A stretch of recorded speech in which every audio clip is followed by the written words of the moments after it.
News right now is our Emily Francis, who's out there, I believe in Rishon, Lezion, one of the towns. Emily's been hit so hard by rocket fire even just this week. Now, but what are you seeing there in terms of how people are reacting?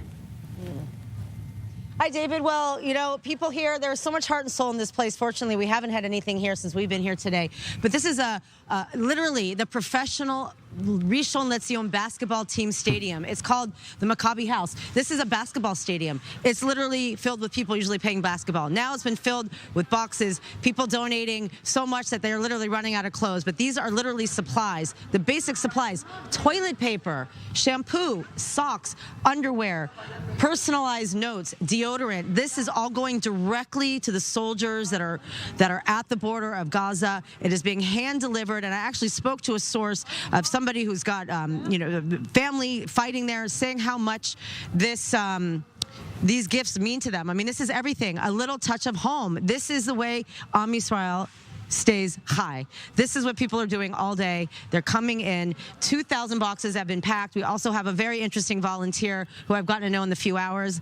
We got to jump over boxes to get there. This is Legal Moore, who's a volunteer and an activist, an artist, an activist. We had a deep conversation earlier. Explain why this is so important, and you are here doing so much work. In Israel, there's a thing. You don't sit down on your ass and cry. You don't bitch around, you do. If you can fight, you go and fight. Or you can rescue your friends, like Brothers in Arms are doing right now in the South.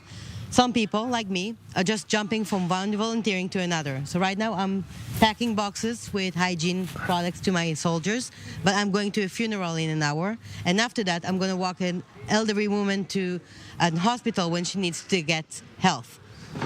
You're doing so much, and also, I mean, you've also lost friends. So how are you able to keep it together? How is this a saving grace to volunteer, knowing that everybody in this country knows somebody who was killed? Everyone in this country is fighting for other people to live.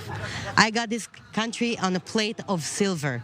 Okay, I was very lucky to have a country, to have a nation. Now it's my job to make sure it's still standing and to support the civilians. And what does it mean to hear? Because I just spoke to a colleague of mine who's heard from the soldiers down there that they are just so touched that they're getting these meals. I know you know the people you know, but it means so much. Why is this the most important thing? I mean, this is a Jewish soul. It's through food and through things, and knowing that they feel that they're loved and their family is around. It's about making sure that everyone feeling that they're the child of everyone. Everyone is their mother, sister, brother, and that's how we go. That's the way in Israel. Even within the protest, we've been fighting for 8 months so far. Everyone is like a unit family. Now it's about time that not only the protesters will be one unit family, that the entire country will be together, one community. And do you feel in some weird way, again, protesting and all of this political infighting, here we are. Is this the great, do you have hope that this is going to be a shape-shifting moment, that this is going to unify this country, or do you have hope that we could be unified through this horrific experience? Well, I'll leave politics aside, because the moment it's done, we're going to touch that for sure. But right now, it's about making sure everyone feels safe, hugged, loved, and to take care of their needs right now. I have no thoughts about what's going to happen after the war, only how we survive the next day.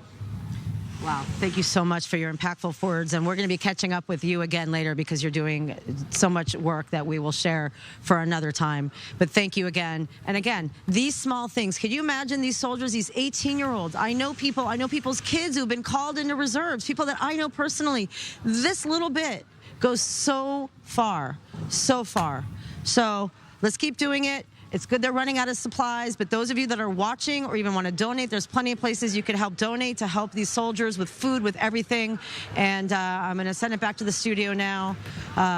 But again, I'm reporting from Rishon Lezion, where people are going to stay here until the end of this war, if that's what it takes. Back to you. Emily Francis, great giving us a look.